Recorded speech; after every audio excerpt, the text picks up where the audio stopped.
For 12, we'll come to order. Call to order. Councilmember Campbell. Here. McCorkle. Here. Jernigan. Here. Pogue. Here. Belt. Sorry, Long Break. Here. Roll call. We just did. Oh, we just did. Okay. Recess the city council meeting and convene a joint council NPUA HACN meeting. Public comments pertaining to the executive session items. A 3-minute time limit per person has been established. Recess to the executive session. So the council will meet in closed session. Item A is the NPUA and council, and that's for a conference with legal counsel regarding existing litigation pursuant to Government Code Section 54956.9 D1. And that involves Rio Buena Vista et al. Versus the City of Needles, and the case number is listed in the agenda. And on that matter, Councilmember McCorkle has a conflict of interest because she lives immediately adjacent to that development. So as I understand it, she won't participate in that closed session item. And then the next item is the NPUA Council Conference with legal counsel regarding potential initiation of litigation pursuant to Government Code Section 54956.9 D4. And that is one potential case, and that matter involves a dispute and potential litigation adverse to the MIH related entities. And as I understand it, on that one, Councilmember Pogue has declared a conflict because her son works there, and Councilmember Campbell will also be declaring a conflict for the same reason. Is that correct? Yeah. And then item number C is conference with legal counsel regarding potential initiation of litigation pursuant to Government Code Section 54956.9 D4, and that involves one case. And then item D is conference with real property negotiator pursuant to Government Code Section 54956.8. The agency negotiator is the city manager, Rick Daniels.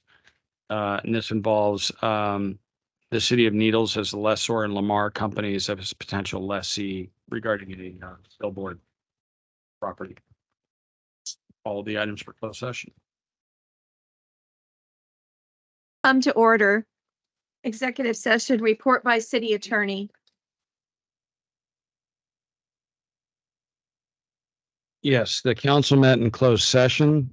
Item A was NPUA council conference with legal counsel regarding existing litigation pursuant to Government Code Section 54956.9 D1. One case, Rio Buena Vista Association versus City of Needles, and there was no reportable action taken. Thank you. Item B was NPUA council closed session conference with legal counsel regarding potential initiation of litigation pursuant to Government Code Section 54956.9 D4, one potential case. And that potential case is adverse to the MIH related entities, a cannabis business, and in connection with potential litigation against MIH and its related entities, the council authorized us to retain special counsel, the law firm of Greenberg Traug, and the vote was Vice Mayor Merritt, yes, in favor of retaining them. Councilmember Belt, yes. Councilmember Longbreak, yes. And Councilmember McCorkle, yes. Councilmember Campbell and Pogue had recused themselves on that matter. The next item was a council conference with legal counsel regarding potential initiation of litigation pursuant to Government Code Section 54956.9 D4. One potential case, and there was reportable action on this. There was a motion to initiate litigation against individual Ashot Manassian to enforce an option agreement dated February 26, 2021. And the vote was as follows. Councilmember Campbell, yes. Councilmember McCorkle, yes. Councilmember Belt, yes. Councilmember Pogue, yes. And Councilmember Longbreak, yes. And then the fourth item was item D, conference with real property negotiator pursuant to Government Code Section 54956.8, agency negotiator, city manager Rick Daniels, or his designee, negotiating party, City of Needles as a potential lessor, and Lamar Companies as a potential lessee of the property located at APN, and the APN's listed in the agenda, generally located near Arizona Avenue and I-40, under negotiation where price and terms. There was no reportable action on that item. That concludes the report out from closed session. Call to order.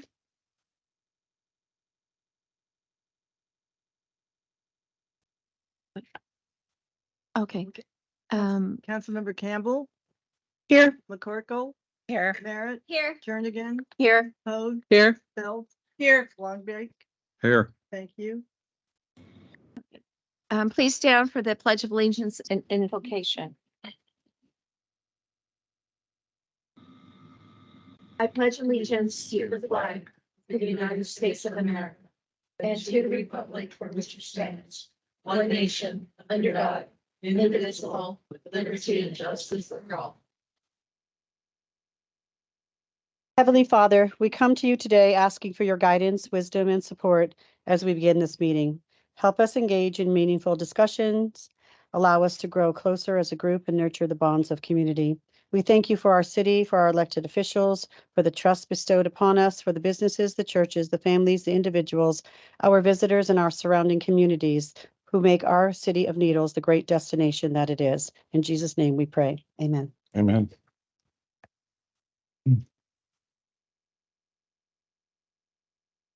Approval of agenda. I move to approve. A second. Whatever. Okay. Whoever. Yeah. Okay, Councilmember Campbell. Yes. Yes. McCorkle. Yes. Merritt. Yeah. Hoag. Yes. Belt, Yes. Longbridge. Yes. Thank you. Conflict of interest. Do we have a conflict of interest tonight? I think those were announced previously. Okay. I didn't see the attorney regarding the executive session items. Do we need to repeat those?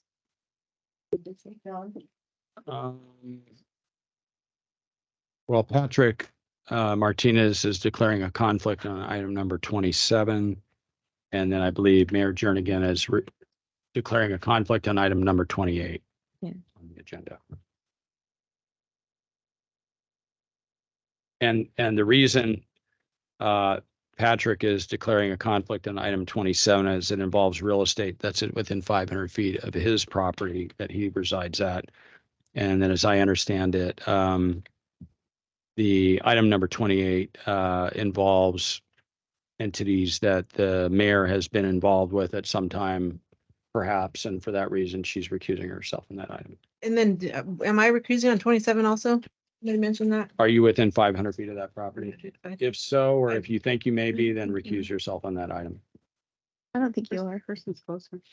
I'm not. Are you within 1,000 feet? Probably. Then I would recuse yourself. I have a map if you want to look at it. I'm just confusing myself. Oh, okay. I think I'm fine. No need to question it. Is it Anna far enough away? I think so too. Anna, I think you're far enough away. Do you have the conflict, man? Yeah. Yes. And I'll look at that while we're going through the agenda tonight. Correspondence? Okay, thank you. No introductions. City Attorney Parliamentary Procedures. According to the rules of procedure adopted by the council, the mayor or presiding officer is responsible for the maintenance of order and decorum at all times. No person should be allowed to speak who has not first been recognized by the chair. All questions and remarks should be addressed to the chair. A council member once recognized shall not be interrupted while speaking unless called to order by the presiding officer. No member shall be allowed to speak more than once upon any one subject until every other member choosing to speak thereon shall have spoken. Public members attending council member meetings or council meetings shall observe the same rules of order and decorum applicable to the council. And as a reminder, the council has adopted a 3-minute time limit for public comment. We just want to invite you all to have water and cupcakes over there to the side. Please help yourself. As a courtesy to those in attendance, we ask that cell phones be turned off or set in their silent mode. Thank you. Public appearance. Persons wishing to address the city council, MPUA, and HACN on subjects other than those scheduled are requested to do so at this time. When called by the mayor, please announce your name and address for the record. In order to conduct a timely meeting, a 3-minute time limit per person has been established by Municipal Code Section 2-18. Amendments to the California Government Code Section 54950 prohibits the city council from taking action on a specific item until it appears on the agenda. Do we have somebody? Yeah. Okay. You want to come forward and then if you'd state your name and address. Darrell Jones. I stay at 1217 Lily Hill Drive, Needles, California. Okay, I thanks. came down here before against a city official who have been falsified documents. I've been with Rick and Patrick, who so far kind of took care of it, but I've been contacted by these people who've been concerned about the whiteout documents that Mr. Hatch have been falsifying around here. Here goes the papers to pass around to everyone. I really gave my opinion about the people who haven't been interested yet over Mr. Hatch's decision. I have contacted the police department and filed several complaints against Mr. Hatch already. Already once before Mr. Patrick, due to Mr. Patrick helped out the best he could and everything. And Mr. Rick, I appreciate you guys talking about the purge of the records, but it didn't make sense if you set a city ordinance around my name. You set a city ordinance to pass a law, a bill here, but he still purged my records and threw it away. It didn't make sense to me. Not at all. And everyone got a copy up there? City attorney, you have one too? I do not. My next step from here. Let's read that. And with the other 100 people up there, 140 people who's not interested no more because of Mr. Hatch. And I asked you guys before, can we sit down and take care of this problem, his disrespect and misabuse of his authority? I already asked Mr. Patrick today. We had a meeting that Mr. Hatch took off and started abusing his power, that Mr. Andrew had to step in because Mr. Hatch wouldn't sit there and he was cussing me out and been intimidating. I ask you guys to please, once again, to check on this matter before I move to the next step with the 180 people that have contacted me. Thank you. You're welcome. Thanks. Robert?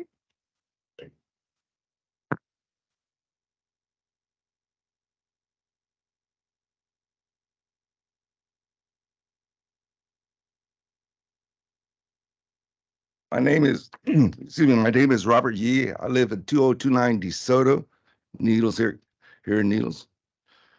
Your Honor, Madam Mayor and City Council members, I'm here once again to invite you to join us on Tuesday, October 10th for our 10-10 flag raising ceremony here in the City of Needles complex.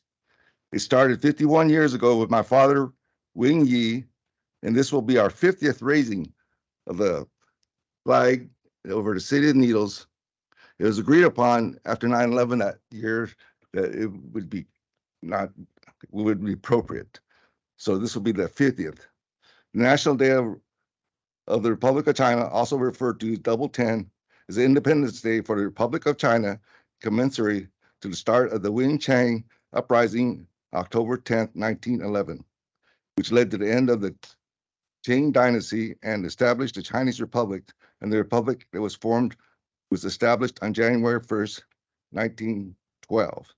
Following the Xinhai Revolution, successfully overthrowing the Qing Dynasty, the end of over 2,000 years of imperial rule in China, during the course of the Chinese Civil War, the government of the Republic of China lost control of the mainland and fled to the island of Taiwan in 1949.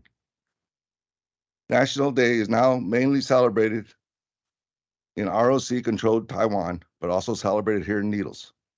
With the City of Needles support and members of the City Council, people like Bruce Weekly, Billy Ye, Merle Shaver, Dr. Edward Pageant, Rick Daniels, and myself, has grown from a gathering of few people to over 100 people from all over California, Nevada, Arizona, Texas, and Taiwan. This year, one of my sons and his son, Ethan, will be flying in to join us from Texas. I would especially like to thank the Republic of China, Los Angeles chapter, Air Force Veterans Association for their support and dedication and continue to support as they give an endowment to the city, to the Needles High School band. We hope to see you all there, or as many people that would like to join us. I would also like to acknowledge and thank the city staff, Needles staff, and the water department for last month's fast reaction when the water main broke at my meter and poured out water out of my meter box all over the street. They were there to size it up and fix it right after I called them. Quick question to Rick Daniels, are you going to be here? Today, I mean, on 10th. I'll be there for the Okay, all right. We usually The get people scheduled at 10 wanted to know. In the morning. Yeah, I'll be there. okay, Yeah, he'll let you. appreciate it. That's all I have. Okay, thank you. Thank you. And Robert, what time is it usually at? Like 10 It's 10 o'clock? o'clock. 10 o'clock, 10 Yeah, o'clock. where is it? It's right. It's right here where the two big flagpoles are. Yeah. We're gonna be on the grass this year instead of across the street because this parking lot seems to be always full. Yeah. Thank you. Any other Okay, questions? thank you. Thank you. Thank you. Thank you. Okay, James, big deal.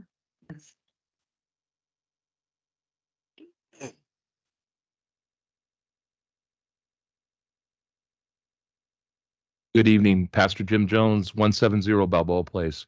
Rick, I just want to personally thank you before I complain for your service here and your tenure here. And I have appreciated you greatly through this past 7 years that I've been active. Thank you. Now I'm going to run the bus over you. Maybe I won't back up. I'm not sure. Brought to light several problems in the area of operations that my church works in, which is primarily Bush Street. I still have no sign of the stop signs at the corner of R Street and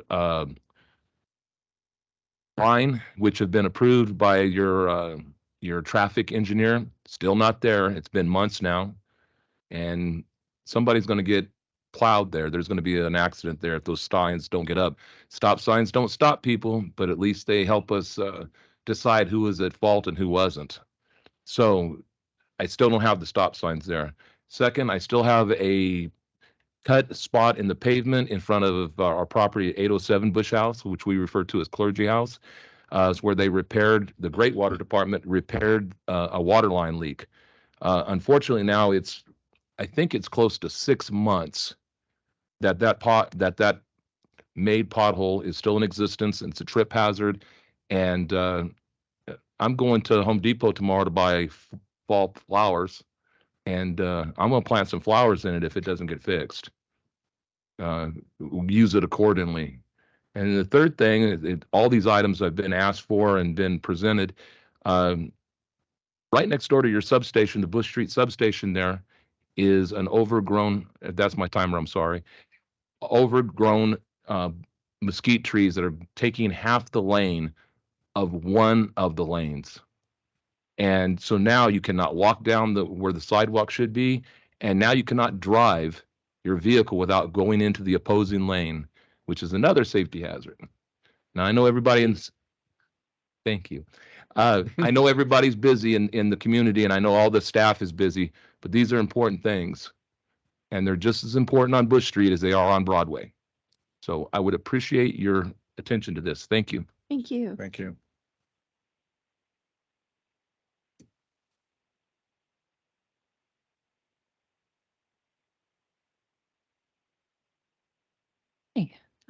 Lindsay Payson, 228 Safari Drive. I just wanted to say thank you. I made a complaint on the app about some erosion on a sidewalk, and within a week there was dirt put in there and it was filled up. And the sidewalks around Lily Hill have been fixed and the heating is safe now. And I just wanted to say thank you. Thank you. Thank you. Seeing any more public comments, we'll close the public hearing. Presentations, a 10-minute time limit per presentation has been established by Municipal Code Section 2-18. Administer the oath of office to Nancy Huff, Director of Development Services, and Angelica Deemer, Housing Authority Manager. Madam Mayor. How are you doing? Nancy and Angelica will go up behind front of the logo. Angelica joins us as housing manager or manager of the housing authority. Nancy takes over as Patrick's spot in development as development director. So we're asking Dale to administer the oath of office. Okay, ladies, you can repeat after me. Okay. I state your name. I, Nancy Huff, I, Angelica Dearmer.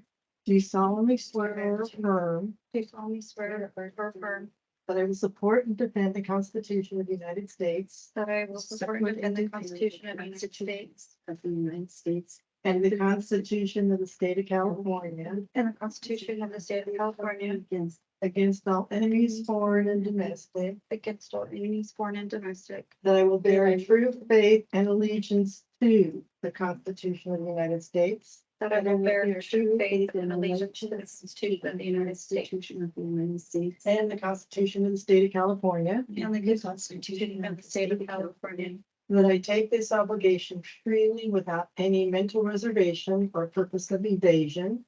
that I take this obligation freely without any mental reservation or purpose of evasion, And that I will well and faithfully discharge the duties upon which I'm about to enter. that I will well and faithfully discharge the duties upon which I am about to enter. That's a mouthful right there. Thank you, ladies. Please sign. Here's Angelica, if you could sign this. Signature right there. And then Nancy, right there. Okay, thank you. You're welcome. Right. Mm-hmm.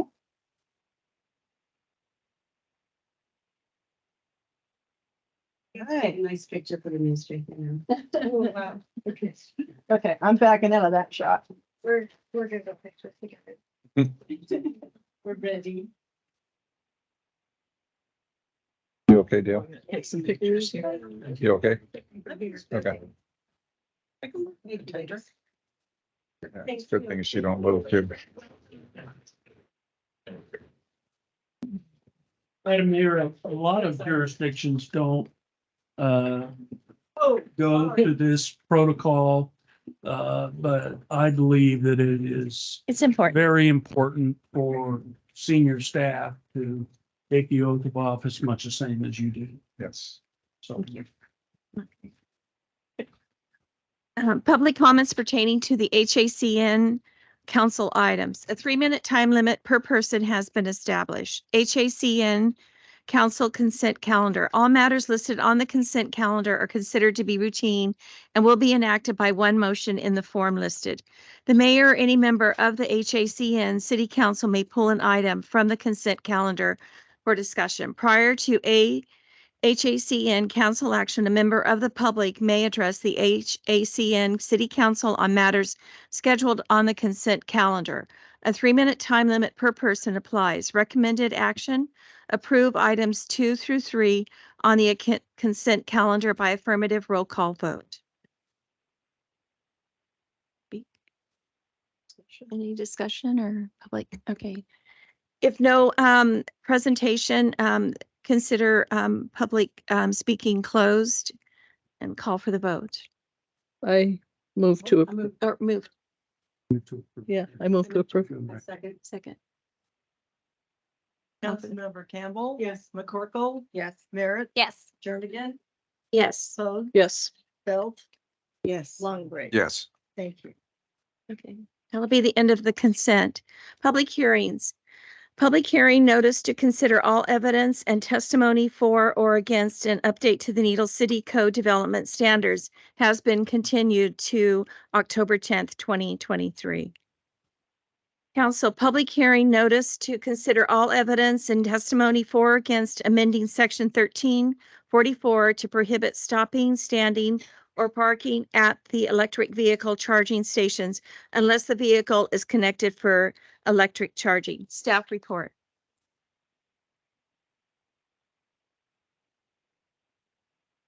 Members of the council, in front of you, we have ordinance 664-AC.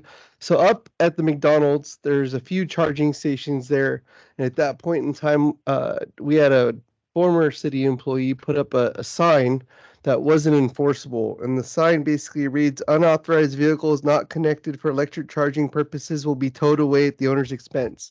And so what we're trying to do here is just make it compliant, because at the point in time where folks want to go charge their electric vehicles in the 2 stalls that we own and then the 4 stalls that they pay us, we want to make sure that folks have access. So all this does is puts into effect into our municipal code an opportunity for us to put signage that regulates where non-electric vehicles can go, so it doesn't block the charging stations. And so basically, we're just trying to come in compliance with the signs we already have up. That's my report. Got any questions? Also, any Good. questions of staff? So, yeah, I have a question. So basically just trying to increase it and put it in our code, because it wasn't in the code before. Correct. It's helpful when it's in the code. Yeah. And any public comment on this? No. If no public comment is closed. Council discussion, deliberation? None. Oh, okay. Ordinance, number 664-AC, amending section 1344 to prohibit stopping, standing, or parking at the electrical vehicle charging stations unless the vehicle is connected for electric charging. Violators are subject to towing. Okay, motion, Second. call for the vote. Councilmember Campbell. Yes. McCorkle. Yes. Merrick. Yes. Cone. Yes. Bill. Yes. Longbridge. Yes. Thank you. Thank you. Housing Authority, public hearing notice to consider all evidence and testimony for or against the Housing Authority Civil Rights Certification Housing Plan. Staff report. Yes, Honorable Mayor and members of the Housing Commission, Board of Commissioners, in front of you, we have our annual public hearing.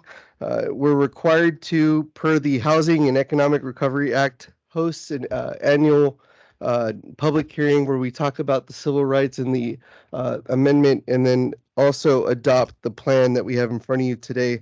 So the plan hadn't been adopted since 2018. The goal here really is working with discussions with HUD and Angelica Dearmer. They basically want us to adopt a plan that hasn't been amended to 2018, which is fine, but this gets us out of the doghouse. The most important piece is that we are a qualified public housing agency. Those are fantastic words that we're being told. So the whole point of this is to basically adopt the plan that hasn't been adopted since 2018, accept the civil rights certification for the Housing Authority of the City of Needles. And then in the meantime, Angelica is working with our TA assistance that was provided by HUD to help get our plan up to scope. And we're having weekly meetings with HUD. We've come a long way. They're very happy with our progress. They're very excited about where we've come. They believe that this housing authority has gone from troubled to substandard to almost out of trouble in the fastest they've ever seen. So that was exciting though. But in doing so, we've got to adopt this annual public hearing plan that's in front of you. So our recommended action is to accept and file the annual public hearing and the civil rights certification with the United States Department of Housing and Urban Development so we can get out of trouble.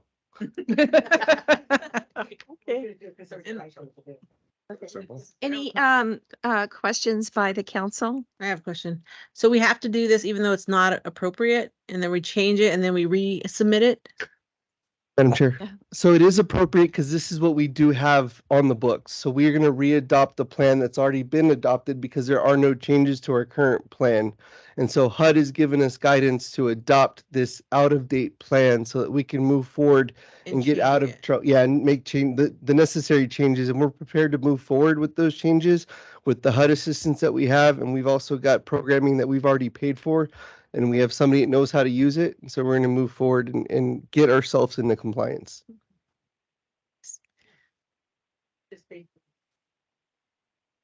Yes, it's Recertified. yes. Yes. Thank you, Patrick. Yep. Any public hearing on this? If not, public hearing is closed. Council discussion, deliberation? Okay. Motion, I'll move to approve. I'll second. call for the vote? Campbell. Yes. McCorkle. Yes. Merritt. Yes. Jernigan. Yes. Hoag. Yes. Belt. Yes. Long break. Yes. Thank you. Public comments pertaining to the council MPUA items. A 3-minute time limit per person has been established. MPUA council consent calendar. All matters listed on the consent calendar are considered to be routine and will be enacted by one motion in the form listed. The mayor or any member of the MPUA city council may pull an item from the consent calendar for discussion. Prior to MPUA council action, a member of the public may address the MPUA City Council on matters scheduled on the consent calendar. A 3-minute time limit per person applies. Recommended action, approve items 7 through 9 of the consent calendar by affirmative roll call vote. Madam Mayor, I'd like to pull item number 9 for discussion.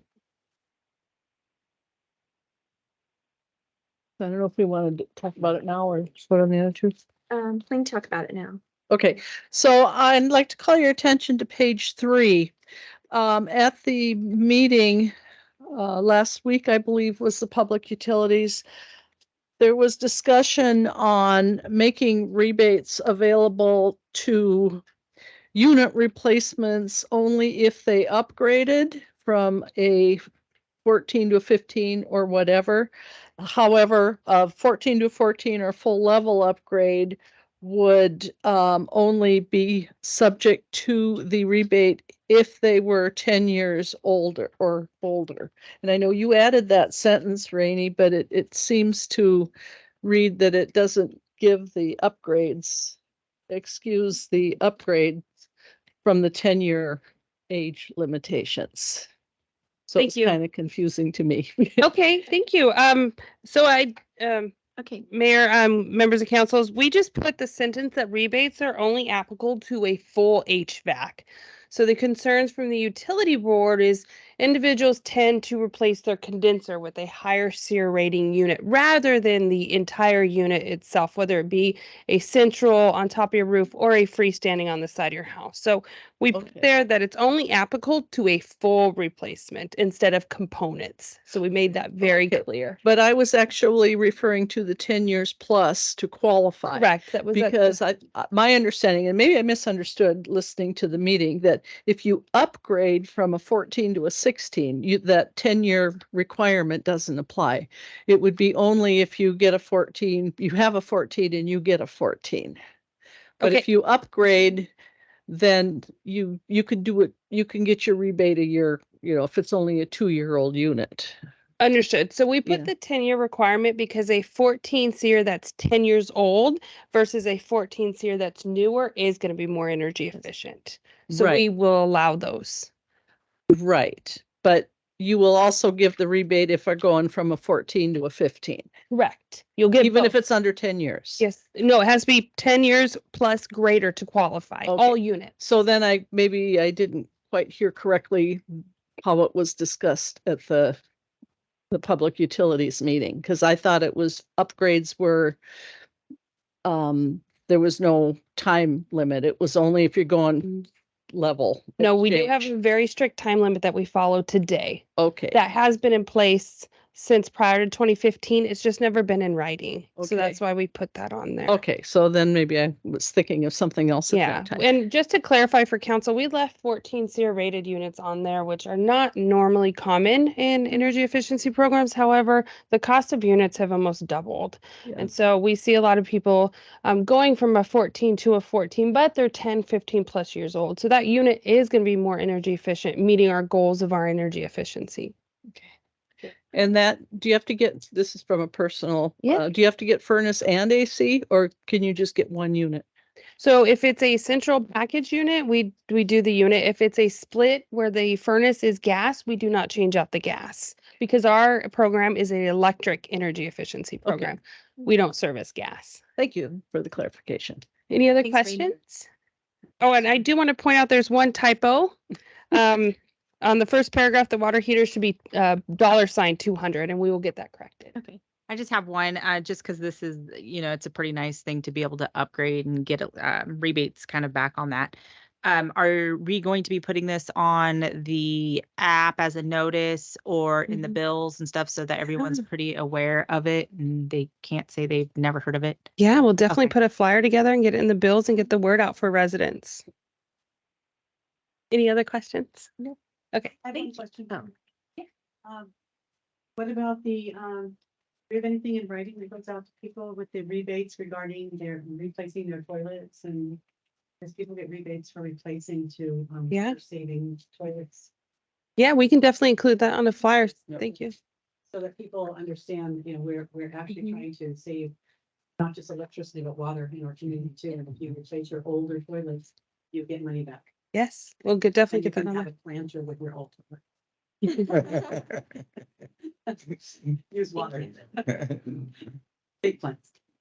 Okay, Okay. thank you. so Rick, so we put 9 back on. So do I reread it? Yeah, Yeah. you can now. Can I pull 8 though also then? Since we're pulling them, so Okay, so we'll pull 8. Do you want to discuss that? just wanted to go through it.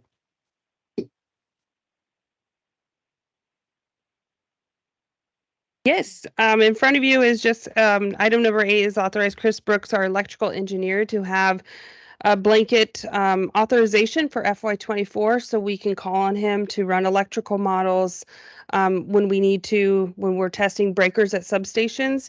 So when we adopt or when you authorize a contractor, he has a 3-year contract, but we still need authorization every year from council to be able to spend and open a purchase order. So that's the So agenda. he's item. already our 3-year contract. He is, yes. Okay. Okay. Thank you. Okay. Now a motion. for- Okay. Okay, I'll go Anybody back wanna again. pull I'll go number back 7? again. Recommended action, approve items 7 through 9 in the consent calendar by affirmative roll call vote. Move to approve items 7 through 9. I'll second. Call for the vote. Councilman Campbell, Yes. McCorkle, Yes. Merritt. Yes. Jernigan. Yes. Yes. Yes.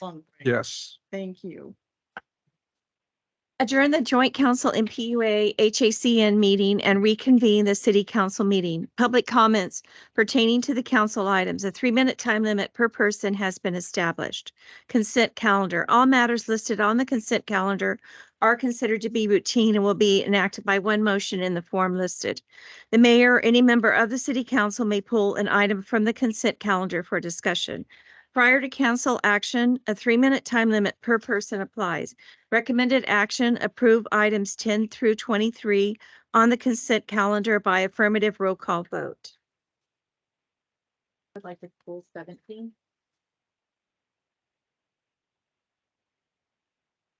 I'm gonna pull 12 and 20.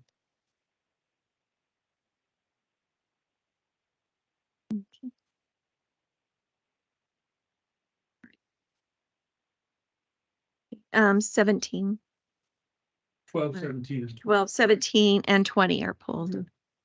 Madam Mayor, let me begin on number 12. We have a vacant city planner position, which was formerly held by Cindy Simeone. We've been recruiting for that for a couple months. We've not had an acceptable candidate present themselves. So we have been using an on-call consultant to work with people to get development permits written and in front of the council. As soon as we get that position filled, we'll terminate this contract.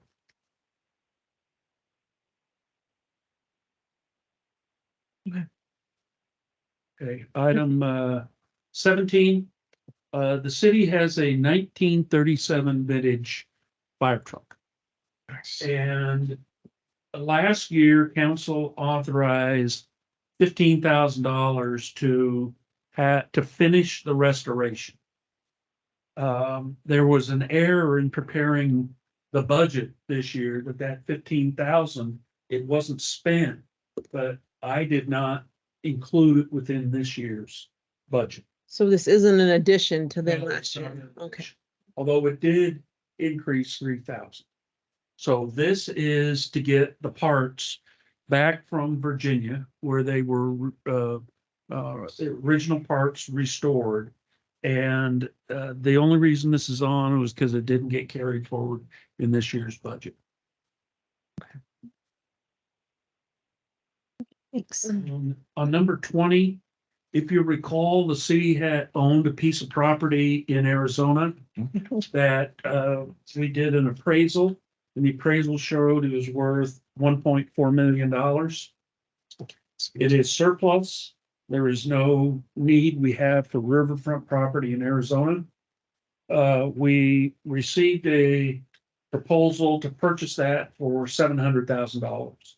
The city council rejected that proposal, and the same people came back willing to pay the $1.4 million of the appraisal. So the action before you is to accept that 1.4 million purchase price as required. Okay, thank you. Okay.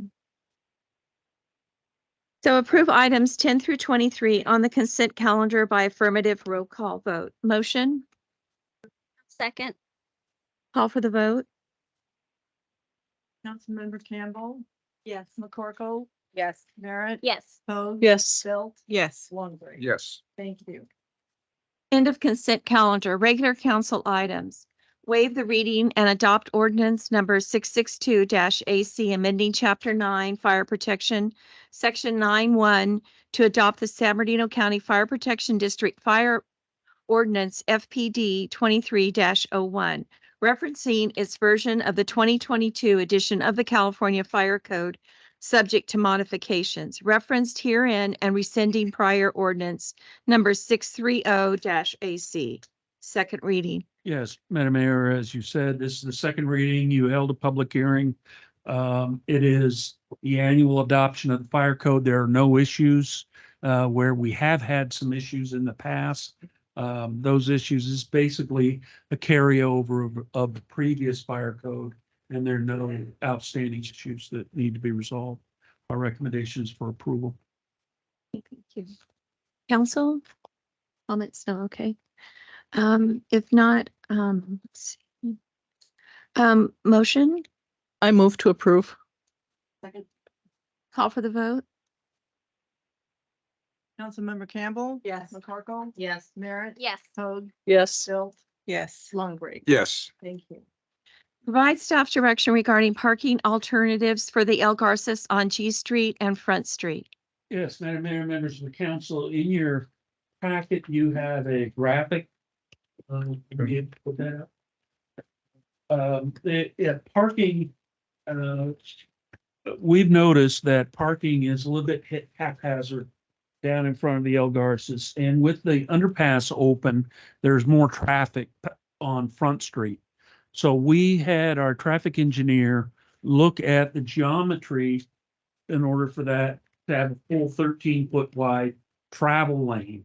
And then how much parking could people be provided there in front of the El Garces? Now, remember, we have a full parking lot at the west end, but we're able to do one parallel space, one head-in space, and then a handicap space right by the door. And then along G Street, there are three parallel parking spaces that will be designated, and we will strike that in. And we still protect the 17 feet on each side of the fire hydrant as no parking. So this is just an improvement of the parking situation down there and to attempt to formalize. Thank you. We don't need the graphic. Okay. It was a Lily Hill. You're gonna need the one. Okay. For Lily Hill. Yeah. Gotcha. Okay, council questions? No. No. Motion, I'll move to approve. Second. call for the vote. Councilmember Campbell. Yes. McCorkle. Yes. Merritt. Yeah. Hoag. Yes. Bill. Yes. Yes. Next is provide staff direction regarding parking alternatives on Lily Hill Drive west of Clary Drive. And I just want to thank Janice and Chris Maurer for bringing this to our attention, you know, the parking issues up there on Lily Hill. Thank you. Staff report. Yes, Madam Mayor, members of the council, Lily Hill, in the area shown here is maybe the widest street in the city. And on the south side, which is the top of the map, so it's counterintuitive. No, it's the other way. South side is. Oh, this is facing north. Yeah. So we looked at parking problems on the south side of the street where people were parking trucks, trailers, and boats. And they were staying beyond, I mean, you can have it there for a day, but beyond that, they need to be removed. So, but we looked at adding angular parking, but as you come up from Bailey on Lily Hill, you go down in the dip and then you come up. We couldn't get enough safety clearance amongst those areas. So we're leaving that alone, but we're putting no truck and boat and trailer parking. And then on the north side of the street, so westbound, that's basically flat as it comes through there. So we can increase, I believe, 6 parking spaces by going to angular parking. So that's what our traffic engineer is recommending. Thank you. Counselors? I just have one question on here. When you're driving westbound on Lily Hill, the left lane, the oncoming lane is significantly wider than the westbound lane of traffic. So, and I believe there's like room for maybe one lane of parking, flat parking, and then one lane of driving. Now, the $5,000 budget, does that include, is it necessary, first of all, to move that divider lane, the yellow painted lines, south a little bit to make that driving lane a little bit wider? Rule of thumb in traffic engineering is you keep the center divided. Straight. But yeah, but it's not in the center. I know, but it's straight when you line it up with, as you come out of the dip, coming over from Bailey and at Clary. I'll take a look at it. Yeah, because I'm not sure if there's going to be enough room for cars to. Yeah, there is room Traffic study. for on the south side for the Lily Hill Apartments. There's room for parking, parallel parking all the way across there. Understood. Right, and room for the travel lane. Understood. I'm talking about the traffic on the north side of the street going west.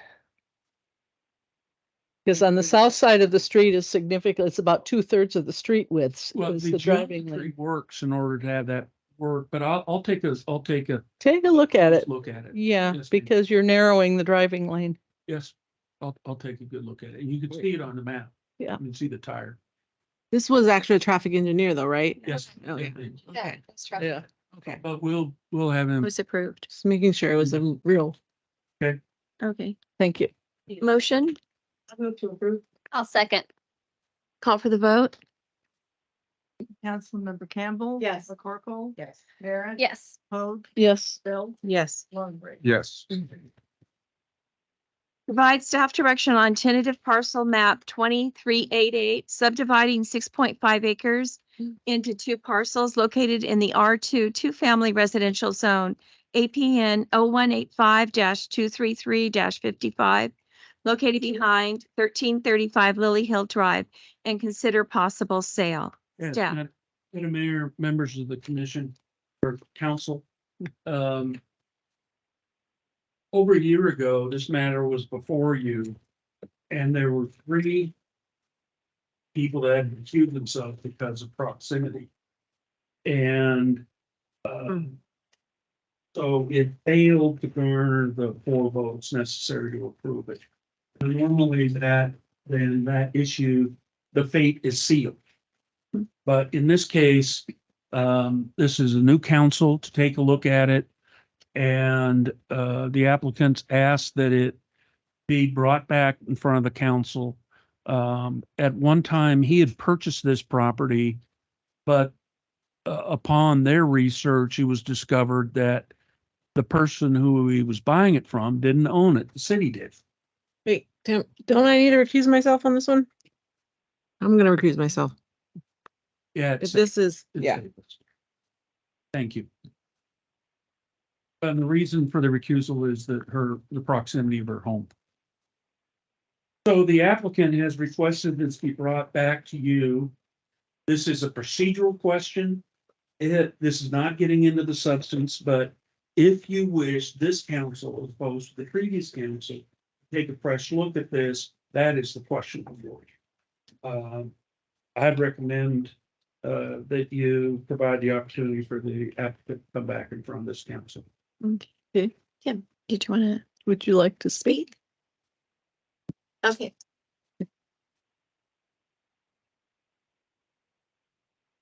Mayor, council. Yeah, the former owner of Golden Valley Cable at one time was trying to purchase this property. And then I ended up purchasing his assets from him. And it's, has nothing to do with that. I wasn't taking the property from him or anything else, but I own 1325, 1335, and 1345 adjacent to that property. And I park vehicles on it. I have for many, many years. I originally had purchased that property from Sarah Porter. After her husband passed away, she still had the deed or had a deed, so I purchased it from her. And then when I went to record it, I found out that she didn't own it, the city owned it. So I went back to her to get my money back. Unfortunately, she had passed away, and that is neither here nor there. So I'm trying to purchase that piece of property once again. So do you have any questions for me? No. Okay. So I would just, I'd very like to, I'd greatly appreciate it if you would consider this going forward so I can make an attempt at purchasing it. Okay, thank you. Thank you. Thank you. Sure. Being on the previous council, it was a different person who is, I mean, it was a different entity that was purchasing it. So I do feel like it's a completely different issue. So I want to make a motion to bring it back forward to the council. A second? And call for the vote? Campbell. Yes. McCorkle. Yes. Merritt. Yes. Hoag. Yes. Belt. She has to recuse. She's Yeah. not sure. Douglas said yes. Yeah. Yes, it'll be on your October. Okay. Okay, provide staff regarding the Algarcis operational policies and procedures.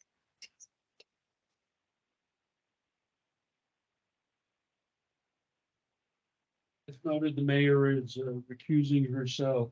There were questions that were raised about the Algarcis. She didn't First say of it. all, just for historic context, in 2014, when the Algarcis was rehabilitated for seismic safety and the improvements that were done, the city looked to lease those storefronts out. We went to RFP and selected the Ivy Group as a realty company to market those spaces. They were unsuccessful. The listing agreement expired, but we had a number of requests for day use permits or event permits. So at that point in time, I was faced with either assigning that to Parks and Recreation, Ms. Valenzuela, because she had handled park rentals and understood the process. At that time, I received a request from Needles Downtown Business Association that they would do it for arrange for the rentals at no cost. Being a frugal person, I took the free. And since that time, rentals have occurred. There is, in 2020, there was $5,470 of rentals. During fiscal year 22-23, those had gone up to $18,706. The Jane Jernigan, the NBA have acted as the rental, the daily rental, event rental specialist. And she collects the money and turns it over to the city. And annually we reconcile. And in the years that she's been doing it, the number she represents as taking in and the number that we recognize as being received and deposited are the same. So there's a de facto audit, but there is no agreement. And candidly, I'm not sure we need one. The second is that the council has adopted standards for rental for special events. The rental fees, the use, insurance requirements. In the last 2 years, the Elgarsis has operated at a net loss of $16,000 for both fiscal year 22 and 23. In part because in 23, our property insurance increased substantially. And it went from $640 to $31,000. So that is why we're probably going to be looking at increasing the rental rate for the room and the rooms down there. But we will bring that back as a separate item in subsequent meetings. There was issues raised as to tours which are being conducted of the Elgarsis. The Needles Tourism Group, which is a successor, as I understand, to the Needles Downtown Business Association, does tours in concert with the Needles Museum. And from the beginning, there has been a standing request for donations of $5 for those tours. We were informed that there was a website that was connected to our website that gave the appearance that those donations were mandatory. Well, that's inconsistent with past practices.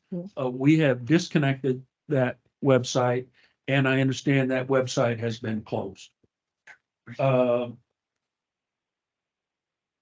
right now, there is no fee that's required for a tour.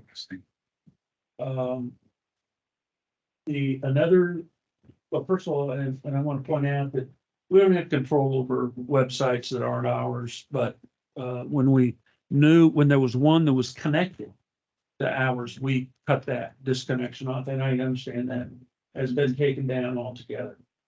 There was an issue raised that the Elgarsis and Santa Fe Park are on the same tax parcel. Therefore, restrooms were required to be available. There was no requirement in state law that parks, whether they're on separate or similar parcels, have restrooms. So Our recommendation is to maintain status quo. If the council wants to require that the event rentals be by agreement, then direct it, and we will develop an agreement and bring that back to you at some subsequent time. But it's working now. And that concludes my brief statement. Yes, sir. Yes, there is, for the Needles Tourism, there's delinquency notice, from their, tax exempt status. And there's also, and it says it's prohibited from engaging and contacting which registration is required. Okay, and this is due to many failing things that they've been doing. That's the issue I have with it. We have a business that's doing business that isn't even licensed, whether they need to be or not, I don't know. But if we're putting our city in liability, if anybody gets hurt in there, that's going to be a major issue. Yes, sir. There's a representative of Needles Tourism here. Maybe that would be the appropriate response. Good.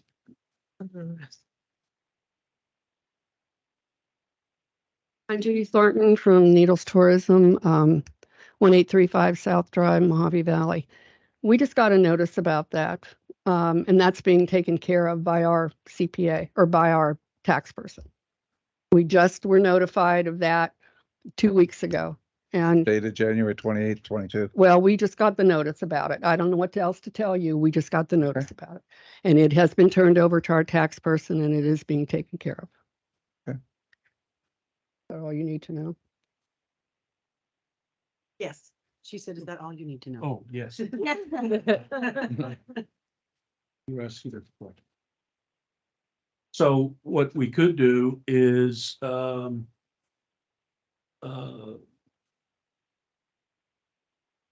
thinking out loud. I think we need some further talking about. Go ahead. We had our meeting, I don't know, a couple weeks ago. Now it was right before I got sick. And I thought it was a really productive meeting. It was the members of the Elgars of the visitor center, yeah. And we talked about how, the chamber is doing what they're needing to be doing, and we just needed to kind of we had to delineate where everything lay. And I felt like, the tourism group, they're doing a great job with the tours, and they have been doing that for us. And I think the chamber just needed to know what they were supposed to do. So I feel like it's been pretty obvious that they're not going to be doing tours, but they're going to be reporting the stuff that we have required for them, as far as I know. And from what I've seen, I'm part of the museum. We are a separate entity, and from what I've seen, the tourism group's doing a great job with the tours. I cannot say about the charging, but I do know I've been on a few of the tours, and I've been there when lots of them have started and ended, and I've never seen anybody required to pay anything. I've never witnessed that. So I think that what the chamber's doing there and what the tourism group, I think the status quo being maintained is good, as long as everybody kind of knows what they need to be doing. And I feel like that's what the chamber wanted to know. So which is only fair. So, I mean, Tana and Ellen were both. Go ahead, Ellen. When you're done. No, I'm done. No, I don't have a Your Honor, Your Excellence. Last meeting here. We did, the oversight committee for the visitor center did meet, and we did go over some things, and we did find a lot of conflict in the contract and the agreement, in that it was very convoluted with Chamber of Commerce duties folding over into visitor center duties. So we elected to kind of separate those out and make sure that the chamber is doing the chamber's job, the visitor center is doing the visitor's job. The chamber is not going to do tours. They're not going to be responsible, and they're not responsible for reporting. Because that was one of the things, I mean, they were just trying to do what they were told to do on this piece of paper. So that's all, I think, been pretty much clarified and handled for us. We have insurance on that building. The city carries insurance on that building. Yes. So tours that are going in there, the museum is part of the city, part of the city. No? No. Okay, No. they provide a service to our city. They provide a service to our visitors. And they provide that service in a building that the city owns, and we have insurance on that. So regardless of who is doing the tours, the building is insured. And as Judy said, you can get noticed months or a year, or find out that you didn't get paid for lots of years on something and get it all squared away in the end. So I don't see any problem with that either. I personally don't think that there has to be any kind of an agreement. The only thing I would think about an agreement is the people that are in place right now are doing a great job. If they were to cease doing that and we had to get other people that were strangers, that didn't know what they were doing, that weren't part of our community, that didn't know the history, and we had to have someone come in, then an agreement would be more prudent in setting out what we expect of them. And maybe that's something you can think about in the future, but it's kind of like I'm of the process of, if it ain't broke, don't fix it. And as long as the checks and balances are in place, and they seem to be, then there's no reason to worry about it. It's just my own personal opinion. If you, I mean, the only, I think they're doing a great job, but if we wanted to keep this, everything legal, our job here is to be legal, right? We're to protect the Right. city, period. So if it is a matter of putting it out to bid, we still vote on it. So, I mean, then it would be voted in, and then there would be no question about this, right? Right. So, I mean, to keep everything, instead of it being because it's the way we did in the past, if we want to just say, this is the rules, if you want to do business with the city, you become I don't know, whatever, you put out an RFP, or we sign some contract with We you, can do that. then that way there's nobody can have any say, because we have a binding contract with them as a city. I mean, That'd be the cleanest way. it keeps it from the look of impropriety. I mean, And I would agree with Tana too, even if we didn't put it out to bid and restate it, I would, if there's two different entities doing two different jobs to keep it clean, then both should have some kind of agreement to where they Correct. sign and they know where their It- lines are. however we because decide it. obviously there's an issue and kind of overhearing about the issue, so. Okay. And if the council so orders, then it'll come back at probably your next meeting, an agreement to Yeah. enumerate the responsibilities of others, other than the chamber. Yeah. Keeps it. Is that putting it out to bid? Well, it's not, I don't think it needs to go off to bid. I think we just need to do a contract, because that protects the entities that are doing the service now, is that no one can say anything because council approved this and it's a done deal. There's no question once we approve it. Let me, Madam. Yeah, go ahead. An answer to Councilor Longbrick's question. If we were paying someone yeah. to do it, we would be required to go to bid, a formal bid. Okay, I have no problem with the tours. The tours are great. I went there on the tour was great. The events and the tours are two different things. We're just addressing one issue right now. And it's the events. Okay, that's got nothing to do with the tours. That's right. The tours is totally separate. So. So we're discussing something different than what we're, Right, okay. So I'm talking about the event scheduling. the event scheduling is done completely different. Right. And I will draft and present for your review the special event rentals of the building, whether it's BNSF or anybody at weddings, bar mitzvah, you name it. And can we get an individual on who rented it instead of just a set figure? I mean, last year it was put in one of the meetings, they said they had 70 events last year. 70 events times $300, like $2,100, $21,000. There, So how do we know what events are what? That's my question is, how do we know if we don't have the contracts? give me. This is a city-owned building. I know. I just want transparency, that's all. I know, and I understand it. Let me work with the city attorney on what constitutes confidentiality, but if it is disclosable, then we will disclose per rental what the charge was. Because the council has adopted, it's basically, it's a cost recovery. Mhm. And it is $600, but for nonprofits, it's half that. And if it's a city event, there's no fees. Oh, it's $600 to rent that? What's that? It's $600 to rent? Also, so that if there was that many events, that's $42,000 Yeah. that came in. Where's the money? But I can't tell you sitting here right now, She how wrote it. many were nonprofits, So how many were individuals, or in the case of a city sponsored event, there's no fee. Correct. All I want is transparency. So perhaps what we could do is get a list of the dates, Yeah. the times, the events, the Yeah. charge, but We have that. and say whether it's private or government without disclosing it. Perfect, So perfect, I perfect. can provide that. That's enough transparency right there. Okay, Councilmember McCorkle? Why is there two different places handling the Algarces? Is my question. Why is it not all placed with one or the other? You mean on the, All the same. They're still all Tours and the taking events. care of the same building, so I'm not well, but understanding. they're not. The duties of the chamber as managing the chamber has two roles. One, their office is in there. The second is they manage the day-to-day operations of the city visitor center. But the rentals of the building, and they don't all, they stay within the four walls of the visitor center. The Naples Tourism has been renting, if you want to use it for a wedding or whatever. It's just, that's the way it's been since 2014, and it's worked.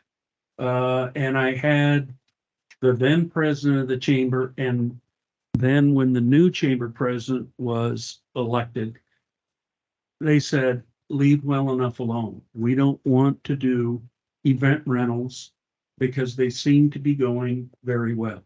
Now, what we need to do is make an emphasis to Needles Tourism that and to the chamber that they need to communicate better.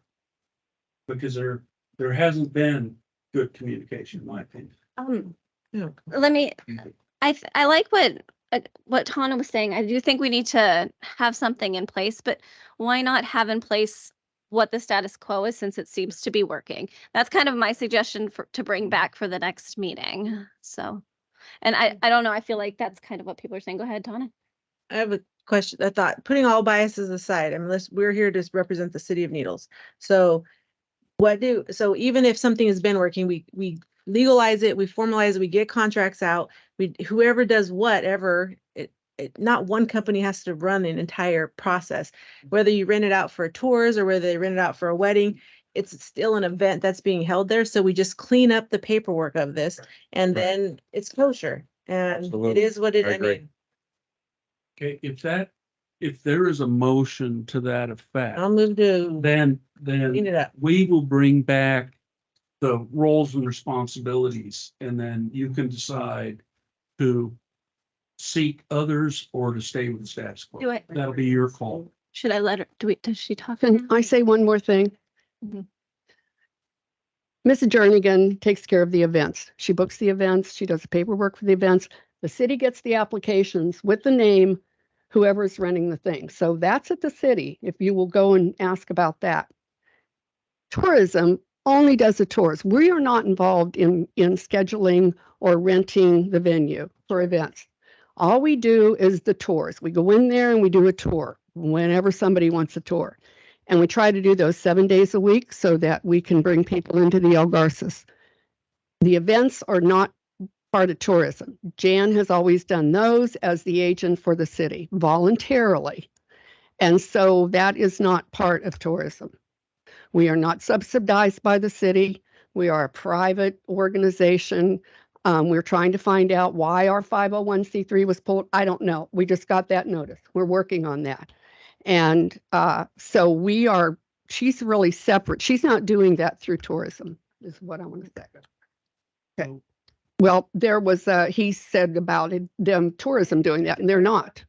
By donation only. So if people can don't, if they can afford to pay, that's what. Always been, yes, Right. basically, That's it's the way I've always been always like seen that. it. That $5 thing that was on the Facebook page, I feel like I need to explain that. That was put on 3 years ago. That cannot be changed on that part of that Facebook page. I tried. But anyway, that was put on there 5 years ago. We found it was easier just to do it by donation. Thank you, Judy. Thank you. So if it is the will of the council, then I will draft a memorandum of understanding, call it what we want, that outlines the rental function for special events. And then it'll be presented to you to decide how we go from there. Do we need Yes, to sir. make a? Can you check and make sure that everybody's in compliance too, legally? Yes, yes. Yeah, As long as that's in compliance, I have absolutely no problem with it. Right. Because I don't want anything not out of compliance in our city. God bless Yeah. you. You're right. Do we need a motion for that, or are we? Please. Okay, motion For that. for motion to. I make a motion. Accepting motion. Direct staff to return with a, I make a motion to direct staff to make, No, I'm not. I'm the acting. no, she's an acting mayor. Yeah. I went to His Excellency. We need a second. You're What are, now, I'll what- second. to what, create the memorandum of understanding? right. Okay. And then the procurement of that will be your call when There you you go. have that on your. All right. Did somebody second it? Yep. Yeah, Okay. for a vote. I did. Yes. Campbell. Yes. Oracle. Yes. Barrett. Rob. Can't voting. Oh. Yes. Yes. Yes. All right, I'll go get the mayor. Okay.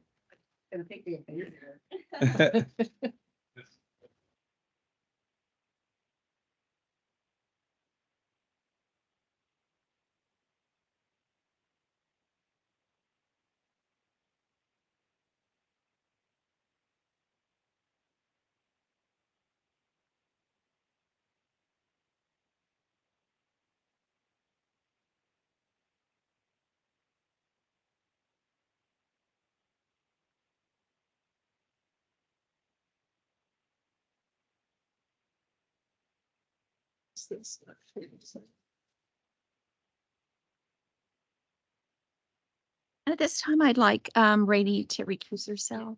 Mayors, members of council, I'm going to recuse myself because this item is about me. Okay. About you. All about you. Concur with the creation of utility manager position, setting employment terms and conditions, and endorse the city manager's intent to appoint Rainey Torrance as utility manager effective October 6th, 2023, with a salary of $185,000 as adjusted by the city manager on an annual basis in compliance with SB 1436 and incorporate into the salary schedule for the year 2023-2024 budget. Staff. Yes, Madam Mayor, members of the council. Prior to 2013, the city had a city manager and a utility manager as a separate position. When I was brought on, the council consolidated those two responsibilities, and I served as a city/utility manager. And now, as I depart, I'm recommending that the council reestablish the utility manager position as outlined here. And if the council does, tomorrow I will appoint Rainey to that position. Now, I'm passing to you because there are three positions that we currently have operating. City manager / utility manager, assistant city manager, development director, and an assistant utility manager. And what I'm recommending is the second half of that, which is the new city manager at the salary that you, the council approved, and that the assistant city manager position be eliminated. The utility manager be reestablished, but the assistant utility manager be eliminated. And then the development director position is in here. It results in a savings of close to $100,000. Now, it is important to understand that the utility manager, 40% of that position is paid for by the Lower Colorado River water project, water conservation project. So BOA and all of the water partners on Colorado pay that. So of the 185, 72,000 of that will be paid for by the Lower Colorado River project. Whereas in the past, some of that went to offset my salary and portion to Rainey's salary. So what I'm suggesting is a slight revision to the organizational structure. And that is that the city manager continues to be your chief executive. He will, in this case, I was going to say he or she, but he will appoint the utility manager. But until October 6th, that's me. I'm telling you what my intent is. But the utility manager, Giving it away. what I've done with this revision to the organization chart is you will see that all of the things that occur outside it'll fall under so in addition to wastewater and water, electric, Rainey has been serving as emergency services coordinator. So that's how I'm able to provide you with updates of outages and things like that. And then she also manages, I want the utility manager to manage the sanitation or the garbage contract. What I'm adding to her responsibilities or the responsibility of the utility manager is the public works department.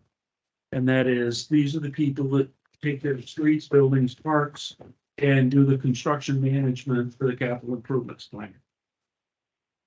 The rest of the organization is to the left of the utility, what's direct responsibility of the utility manager, and will be the direct responsibility of the city manager, meaning public safety, finance administration, development services, parks and recreation, housing, and community services. So this, when I had a conversation with a counselor yesterday, she asked that I visually lay this out. So this is what that vision is. I think that there's no need for assistant city manager. I don't think there's need for assistant utility manager. In the last 5 years, and in Rainey's case, 7 to 8 years, they have grown beyond their title and are now should be eligible. Well, you've already made the decision on city manager, but particularly with Rainey and specifically her performance in securing over $30 million plus tonight, you approved $700,000 of sustainability grants that she secured to put solar on the rec center and save them $12,000 a year or $26,000 a year, and build a solar parking structure in the senior center parking lot, which will be able to save them $12,000 a year in utilities. That's a grant that's not part of the 30 million that we've talked about. But it does result in a reduced headcount and reduced savings to the city. So I hope that answers questions. And if you create the position tonight, I intend to make the appointment tomorrow morning effective October 6th. Question. Yes. Okay, is this going to affect any way of Rainey continuing to get us all the money she gets us? No, because Okay. when you look at when you look at It's gonna be when you look at the areas where she has been successful, it has been in getting construction grants, which she will now have the responsibility for, because it was, although parks is part of Parks and Recreation, that's more heavy recreation, less parks. But in parks, she will continue to be responsible. And on buildings, like adding solar, on utilities, on streets, on construction management, that will continue to be her focus. But as you recall, last year we added a construction manager because we were great at getting grants, but we were having trouble meeting the construction obligations. So we're now, as I'll tell you later today, L Street Booster Station is completed. The Lily Hill Booster Station will be completed next week. And the water treatment plant is under construction, and I'll have Rainey tell you how far along it is. But yeah, she will be able to continue with the grantsmanship focused in those particular areas, but she candidly also has been active in helping Jennifer on her grant.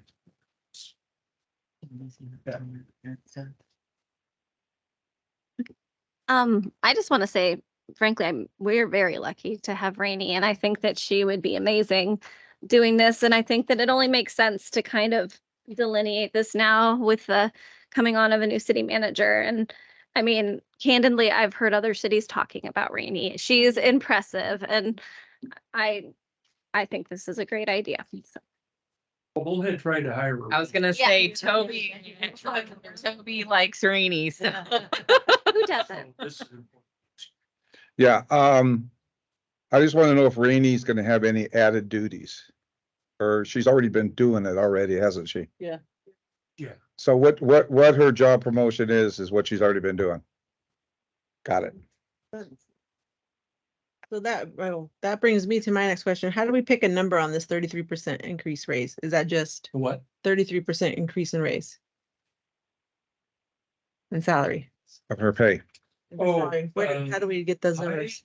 I went to the California Municipal Utility Authority, California Municipal Utility Association, which is the statewide association of utilities, public utilities. And they did a salary survey, which is in your packet, of what they call small utilities. I think it's about the second or third page back. And it shows what the Ukiah utility manager makes, the Trinity utility manager makes, City of Banning, City of Colton, Victorville, Kirkwood Meadows, which I couldn't find, I don't think on a map. And then it shows where it would fit. And admittedly, it is at the bottom of those comparable communities. Yet Rainey will have more responsibility than some of them. She will have a bigger budget than most of them. But this gives some room for you to grow her salary wise over time. So that's how I did it, was this chart. Based upon the amount of money each one of these utilities brings in? Because the city, I mean, the population wise is definitely different.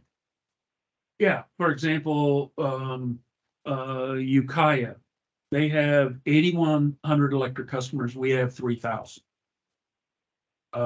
They have a $17.9 million electric budget. He will be responsible for about $25 to $30 million of budget responsibilities. Trinity, and they pay their person 207.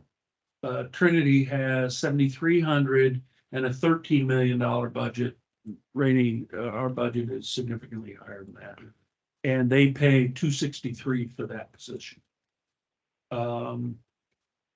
City of Banning, 13,027 million, which is comparable in terms of budget wise, but they pay 192.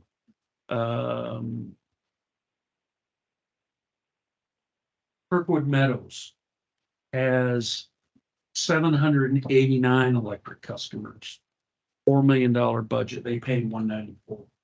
So I used my judgment to come to 185. Well, some may have more customers, some may have less revenue. But when I added in the public works component, which none of these jurisdictions also assign, then I came to the conclusion that was a solid and responsible number. Be glad to answer any more questions. Okay. So if, after October 6th, if Rainey is in this position, does that mean when Patrick is out of town or anything, she wouldn't be the second in command? She's the acting city manager in that sense? You have reason to expect that, but I can't say what. Patrick Got it. will do. He just shook his head, yes. Just wanted to know. That's reason. Reasonable to expect. Got it. My thoughts are that Rainey's she's been the assistant to Rick. It's his sidekick, doing what he wants her to do. Now she's getting full-fledged responsibility for all of it, plus a lot more, a whole lot more. And not getting paid what a lot of other people in cities get. So I think this does give us room to be able to increase her salary as we go forward, well, without breaking the bank, without starting at a higher number and then not having any wiggle room later on as cost of living or whatever happens when we have to do these things, because we're going to have to do them in the future. So I'm really excited for her, and I hope she's happy with this proposed salary, because I don't want to lose her. Okay. And Mayor, there are, when you look at the employment agreement, because this will be an exempt position, which means it won't be part of the bargaining unit. There are a couple holes in there that I'm trying to, for example, severance in the event that you terminate without cause. Now, if you terminate with cause, there's no severance. But I haven't done the final calculations on what severance she would be eligible for, but I'll work with John on that matter. And then the other gap in there is because there is an exempt position, there's no overtime. Yet she will be at your council meeting, she'll be at the utility board meeting, she'll be at least 4 meetings a month. So what you have done in the past with me and the contract with Patrick is you provided some administrative time. And I just haven't had the time to do the calculation, but it will be in relationship to Patrick's. And it'll be less. Okay, thank you. Okay, that's it. Motion. Yeah. Make a motion to approve. Second. Make sure we Did you understand. have a question? No, we're just making sure we're understanding it's $500,000 for 3 people's pay. I just want us as a council to understand we're like 5% of our budget here, of 10 million, if you think about it, is take out all the grants. I mean, I'd just like to make sure the numbers are made aware. Well, on this paper, doesn't it say we're already saving? We're 50,000. Mine plus the grants. Greenie is amazing. I love Greenie. I think she's great. Thinking about. Our job is, again, take away the bias and just to make sure that we are rational with our citizens' money. Well, we're already saving 120,000 by combining all of this. 50,000. 50,000. And just my decision is based on the facts in addition to the person. So just wanted to put that out there. Okay, thanks. Okay, call for the vote. Yes. Porco, Yes. Merritt, Yes. Code, Yes. Bill, Yes. Longbridge. Yes. Oh, you're sorry. Yeah, tell her that when she comes in. Kristen. Just we all go like this to her. Sorry, we tried.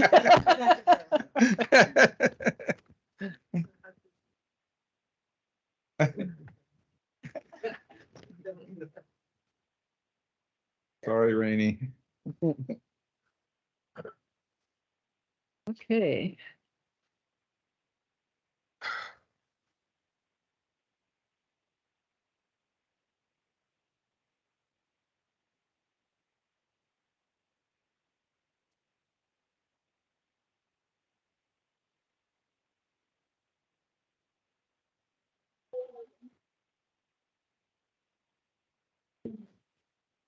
Sucker. We gave it to Ellen instead. You're going to the toilet. I don't know what a budget is. On behalf of the city, I have great admiration.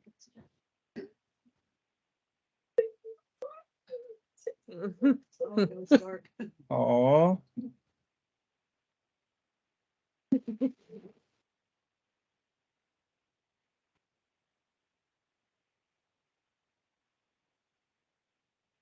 That was kind of That was quick. cool. That was gonna be I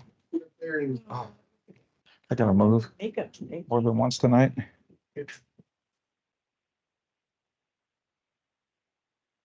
Last meeting for Rick.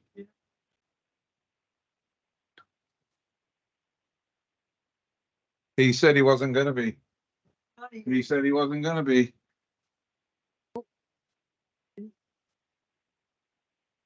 Got it?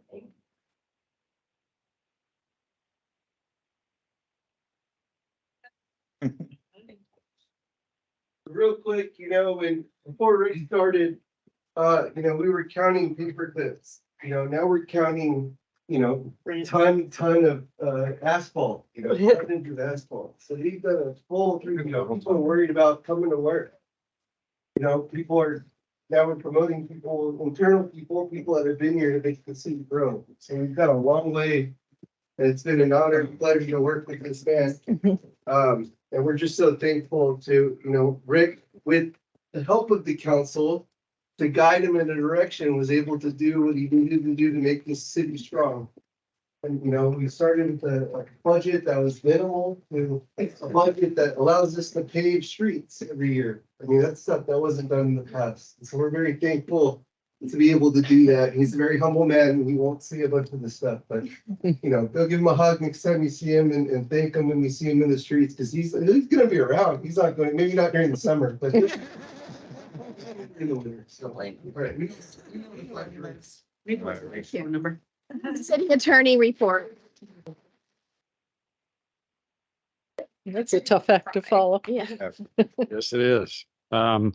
So just an update on some of the items that we've been working on for the city. We have been representing the city in the River Valley Inn litigation. There are two pieces of litigation. One is the state court action, and we obtained an order from the court appointing a receiver over that property in the state court action. In addition to that, you may recall that there was a federal court action where the owners of River Valley Inn sued the city, alleging violations of their constitutional rights in connection with the city putting the property into receivership. And they filed, it was a 43-page lawsuit that they filed. The court just granted on September 8th, the city's motion to dismiss the federal court action. So it's without prejudice, but in the city's favor. So I wanted to report that to you. So the city prevailed in both the state and federal court actions. Similar type of case, we filed a receivership action against the Best Motel, and the tribe agreed to purchase the property, and they purchased the property and they reimbursed the city for all of its out-of-pocket expenses, attorney fees, costs, et cetera. So that one ended well. And then we continue to represent the city in connection with the Rio Buena Vista Homeowners Association matter. You may recall that Rio Buena Vista Homeowners Association had sued the city and the city prevailed at the trial court level. Rio Buena Vista filed an appeal, and ultimately they dismissed that appeal, and they paid $50,000 to the city for its reimbursement of its attorney fees. In addition to that, we are currently representing the city on numerous code enforcement and receivership cases. These are properties that are in poor condition, that are not in compliance with the city code, as part of the council's effort to clean up the city of Needles. We're also enforcing the city's cannabis ordinance that was approved by the voters, including a dispute that we currently have with the MIH entities that we reported at a closed session tonight. We'll be working with the law firm of Greenberg Traug in furtherance of that. Also, we've been assisting the city clerk's office with responding to Public Records Act requests, and then assisting the city with public contracting issues and also real estate matters. We've been providing assistance to city staff on labor and employment matters, and then also answering questions related to the Brown Act, conflicts of interest. And today, myself and Lena Wade from my office provided a 2-hour training program for about, I'd say 25, 30 people, different city employees and city officials on various commissions like the Housing Commission, Parks and Rec Commission, different commissions. And that's mandatory training. And so we provided that AB 1234 training on ethics. And then also we're providing assistance to the city on in connection with its housing authority. And that's my report. Thank you. City Clerk. Got an email from Civic Plus, aka Unicode. The code is 90% done. They have some questions, about 30 of them. They just want to clean up various sections. It's taken a while and there's been some ordinance changes. So you want to get it in the best possible shape it can be before they actually launch it. The meeting is next Thursday, so hopefully we get a lot accomplished then.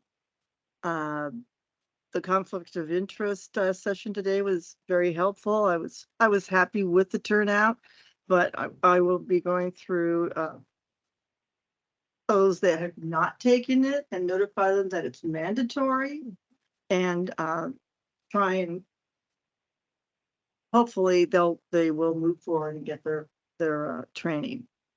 The city attorney mentioned ongoing records requests. None of them seem to be easy anymore.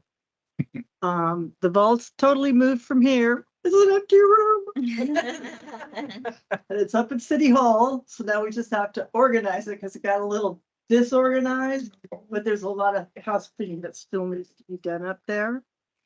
And that's about it.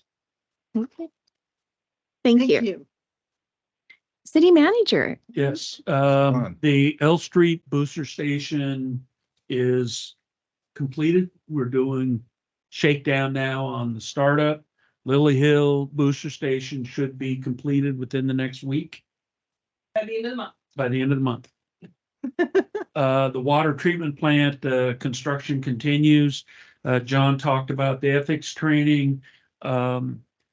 State law requires that if you're in key positions in the city or on an advisory board, it's mandatory. So I've made it clear that if you don't get the ethics training, then you can't work here or you can't be on a board. Patrick was applied for and received rental vouchers for low-income veterans. I thought we'd be lucky if we got 8 to 10.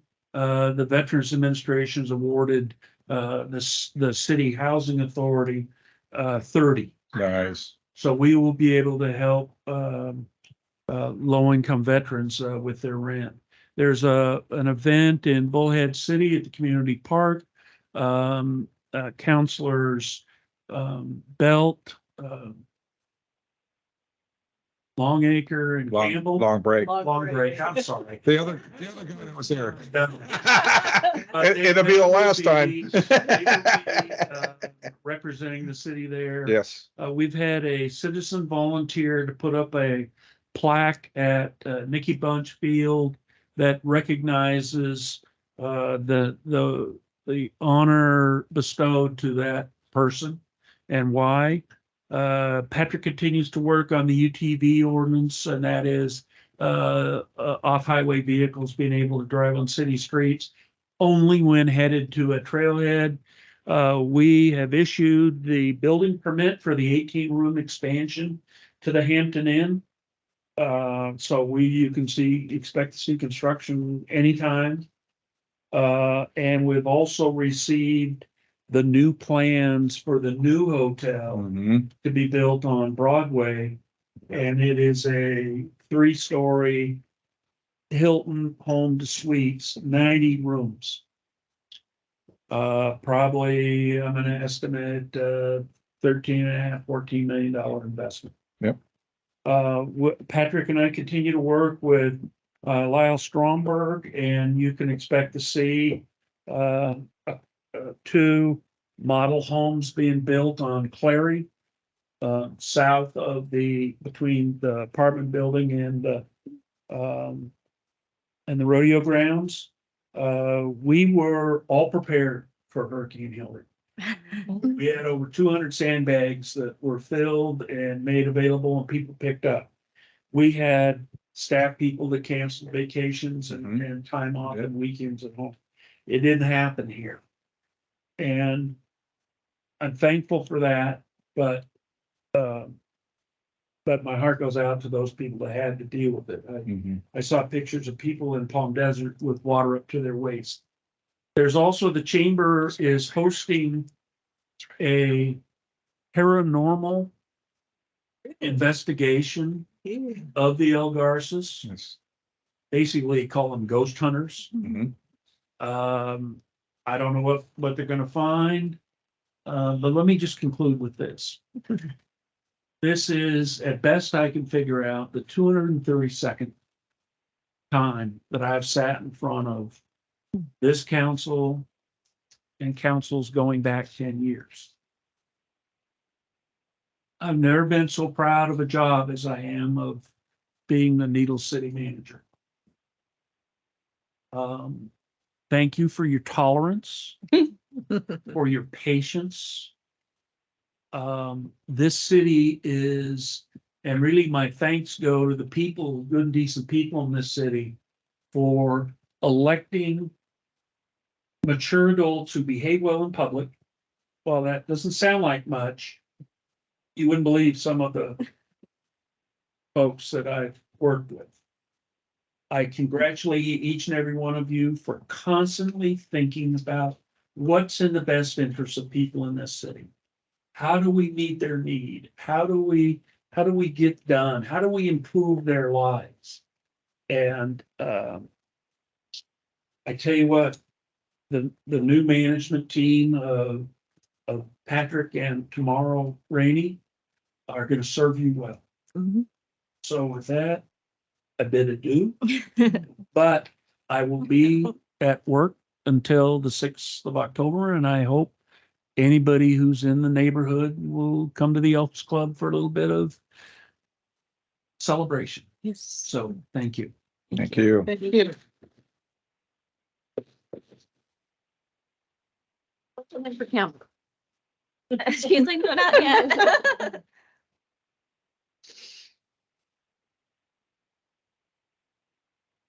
Okay, we'll do business first. Can you tell me what is happening with the BNSF road down on North K Street? How are we moving along? We're getting quotes. We're getting quotes. And we're ready to move forward. Can you tell me if anything's happened with El Monte Street? After the flooding rains that destroyed that street again?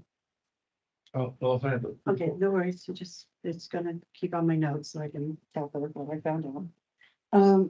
I want to thank the city code enforcement and the efforts of the sheriff's department in contacting private property owners and trying to handle the motorhomes and the trailers that have been parked on the private properties in our town. And some of the problems have been very unsightly. But they've been handling it and that's nice. I feel bad that people caught, this is Needles, it's the desert. I hear stories about people breaking down in Needles. No matter where I go, I say I live in Needles. They go, I broke down there. Everyone does. I got out and I couldn't breathe. I said, yeah, we breathe it every day. So it's okay. We love it. So I just want to thank them because it's been quite a bit and it's been an effort and it's appreciated. I want to thank Public Works for the sandbags. I was one of the people that went down there. They had already taken the ones that I got down there and I shoveled them and they had it all set up. It was so great. They had shovels. They had this post that went into the bag and you just filled it and pulled it right out. They made it so simple. And I have a room that if it hit, it was going to hit my patio and go down into a bedroom that's in my kind of like the basement of my giant house. And that bedroom would have flooded and gone down into the next. It would have been 5 rooms of my house that would have flooded had it happened the way we thought it was going to, but it didn't. So now I own sandbags. So cool. I don't know what to do with them, but I still own them, unless you want them back. So I want to thank you for that. No, I'm going to use them for my umbrellas for the wind that takes my umbrellas for my pool. And I want to thank Rick. I'm going to admit something I've never said out loud here. I've said it to my husband. When I was talked into running for city council by friends, they said that we think you'd be really good at it. And I didn't think so, but I was willing because I really love Needles and I care about it. But I came in here like knowing nothing, nothing. I didn't even know it was a 4-year term. I didn't know. I got elected. I didn't know. Oh, no. Well, I just thought it was 2 years. The mayor went every 2 years. I just think people got elected every 2 years. I don't know. I don't remember. But anyway, I was kind of shocked at that. I thought, okay, I could do this. But Rick has been, running a $56 million business. What the hell? I didn't know what I was doing. But Rick was a great teacher, a great mentor, a great friend, as Patrick and Rainey, who I run to all the time too. But Rick has always been there, never was bothered by the questions, incessant questions, constant questions, day and night, weekends, anything that I thought of that worried me or I wasn't sure of, he explained it and was patient. And I have learned so much in I'm almost completed 3 years now, and I have learned so much. And I am so honored to be in this seat. And I want to thank you for everything you've done. I am gonna miss you. I love you, Patrick, and I'm so glad you're it. But we are going to miss you so very much, so very much. So, and I want to thank Joyce for giving up so much of your life with your husband as you cater to all the needs of us in our city. We appreciate you. Thank you. That's all I have. Councilmember McCorkle. Okay, so I am definitely saving you for last. I thought I could do it, but first, but we're not. I want to start out with the underpass. I don't know. I'm sure everyone's on that Facebook, and it appears the stop sign's broken because nobody stops at that stop sign. 2 days in a row, I was actually almost hit going through there. I'm not sure if there is a fix, but something's gonna happen eventually. And then also seeing all the videos on the underpass thing again, I don't know if there's really a fix for stupidity when it comes to that underpass.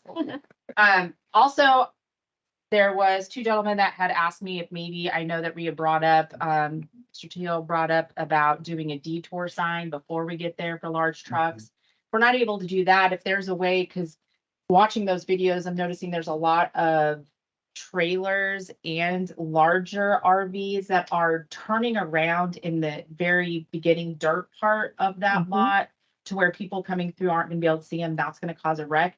If we're able to say like large vehicle turnaround and have them go down the dirt road and turn around there in the parking lot of the fields, maybe.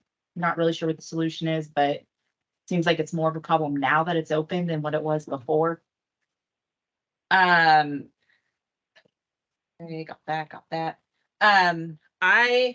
I've done it before, but I want to say the after hours utilities, especially Mr. Willis, our power went out a couple weeks ago. Giving kudos to the after hours call service. They are so nice when you call and they put you on hold, or they did me and said, let me call the person and see when they could get out there for you if they're aware of it. Called me back, said he's on his way. He was there within 15 minutes at like 11 o'clock at night, had the power on before it got hot because I went to bed. But it was amazing. Again, also for how prepared the all the city workers were for the hurricane that never did really show up for us. But as council members, mayor, we're the ones that if there was a disaster and things weren't handled, have to come to answer for that. So it was a little bit scary to kind of be faced with something that could have been bad and what you're gonna say if things weren't properly done. Because they would never, nobody ever wants to bring up the good stuff all the time. So that was really awesome to see how everyone just worked together, the sandbags, the alert systems, everything. Another thing too is the Needles visitor and relocation guide. Deadlines on Wednesday for the newspaper. So if anyone has any changes that they saw to what was in there last year, wants to purchase advertisement inside there to also help continue to pay for this guide that's free to the city that they use as a promotional piece. I can give you contact information and emails for sales reps for that. And it will be coming out next month. You'll be able to pick it up at the city, Jan's office, the museum, the chamber, other businesses throughout the town too. And lastly, I would like to come to Rick. I just want to say that you have been a wealth of knowledge, not only to me when I'm asking questions on how things have worked in the past, how things worked in other places. It's like you're a walking encyclopedia on other towns. That has also been recognized by other council members, senators, assemblymen that I have met over the last few months. When it comes to talking to you, you are held in such high regard, and they all know you're a walking encyclopedia. So you are definitely going to be missed as our city manager, but we know that you are here for us if we do have questions. And you might not be our city manager, but you'll always be our friend. Thank you. Oh man. I have to everything they're saying, I'm like, yeah, piggybacking on, but how the city handled the hurricane prep was amazing. I even drove around town and looked at some of the ditches and stuff, and it's like, oh, they've already done that. They've already done this. Like you guys were like one step ahead of it, and that's incredible. I know people around the area, and I was just thinking, I'm glad I'm in Needles. I feel safe. I feel like we're ready for this, and no matter what happens, our city's got our back. And I felt really good about the whole city. And normally when there's a natural disaster, I'm like, okay, bunker down, everyone, but I really, you guys did an amazing job. Thankfully, nothing came here, but you did an amazing job. I want to say, Rick, so I first got interested in Needle City politics. I mean, obviously when I moved here, but I really started paying attention when Rick was hired. And, there was a little bit of people making controversies out of things. And I started coming to meetings and I'm like, oh, wow, we did a great job hiring this guy. And then when I started working with you, I'm like, oh my goodness, we are so lucky to have you. Name dropping you around when we go to conventions and stuff. It's like, you're something special. And we've been really lucky to have you. For me personally, you've taught me a lot. I knew some about city government working for one, but you've taught me just a wealth of knowledge, and you've broken things down, and you break things down for people so everybody can understand them. And I really appreciate that. You get back to people. You've done an amazing job. And thank you, Joyce, for sharing him with us, because I know what it's like to have a husband who has like a crazy job. So I get a lot of us too, or a spouse. But thank you so much. And we're, like she said, you're still our friend, you're our neighbor. We appreciate it. And another amazing thing you did for the city is the succession plan that you put into place. I'm not saying that necessarily that was exactly how it was going to go, but it did go that way. And you raised up some people who are going to be amazing. You taught them everything you knew, and you're like, here you go. So I feel like we're in good hands, and it's a smooth transition, which as a city council member, that's like amazing. So thank you. Thank you, everyone. Councilmember Pogue. Well, I'm trying to think of something else to say besides ditto, ditto, ditto, ditto. Um, regarding the emergency preparedness test that we had a couple weeks ago, we passed with flying colors. I'm kind of disappointed it didn't come through. It would have been. I was looking forward to sitting in my backyard and watching it pouring rain, but we did get the rain Friday night before, so which is not part of that. But yeah, it was every time I turned on we have sandbags, and I went down there and I didn't get any. They were always closed up by the time. So fortunately, nothing happened. But it was a great emergency preparedness test. I think we passed with flying colors.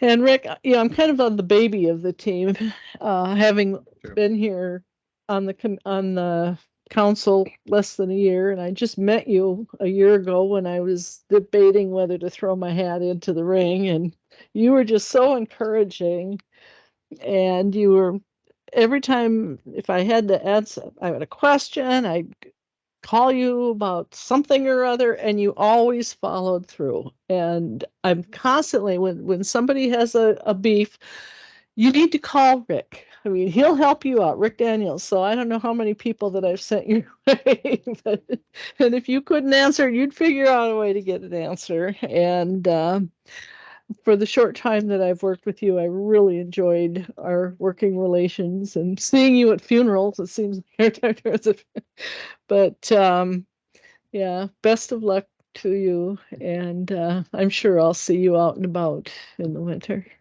Thank you. Councilmember.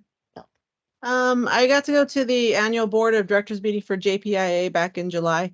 So I just want to report on that one. We voted for the delegates for that time. That is not the actual JPIA new members council. That's the one that's a 3-day program. This was just the 1-day voting.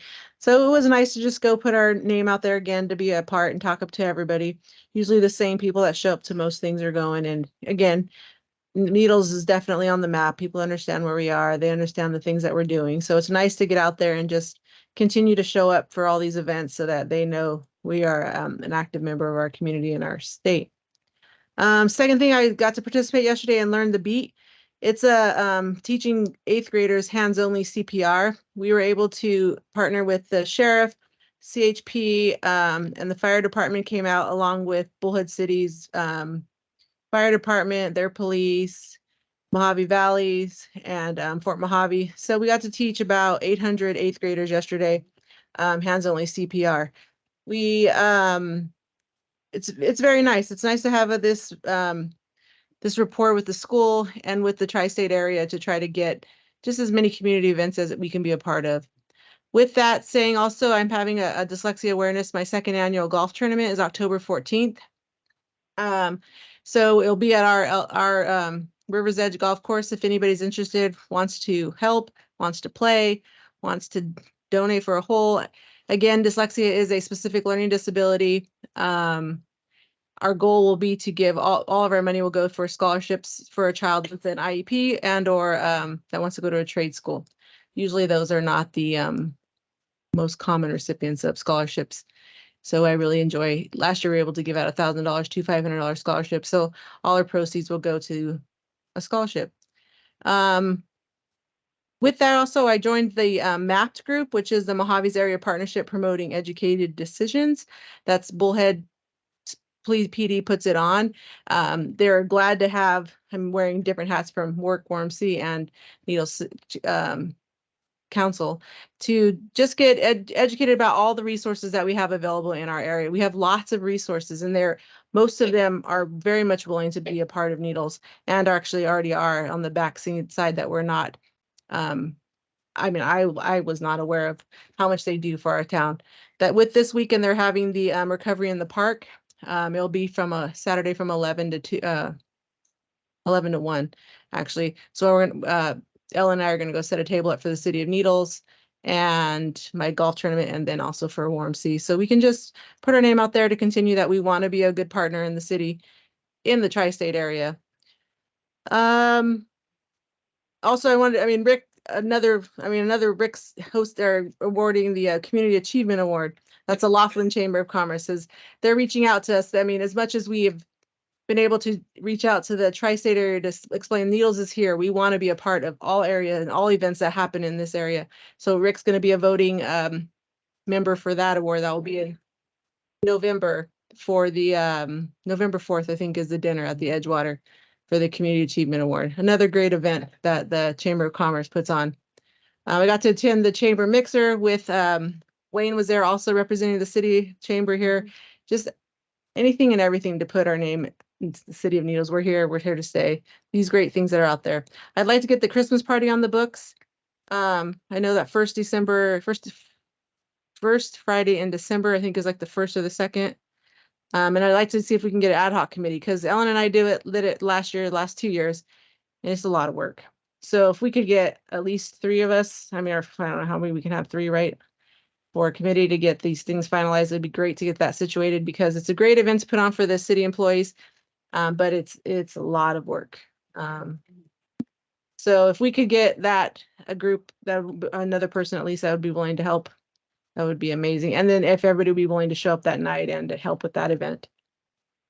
I wanted to look into the water heater costs. I still wanted to get, we haven't cleared that up on how much it cost for the application to pull a permit on that. We've talked about this numerous times.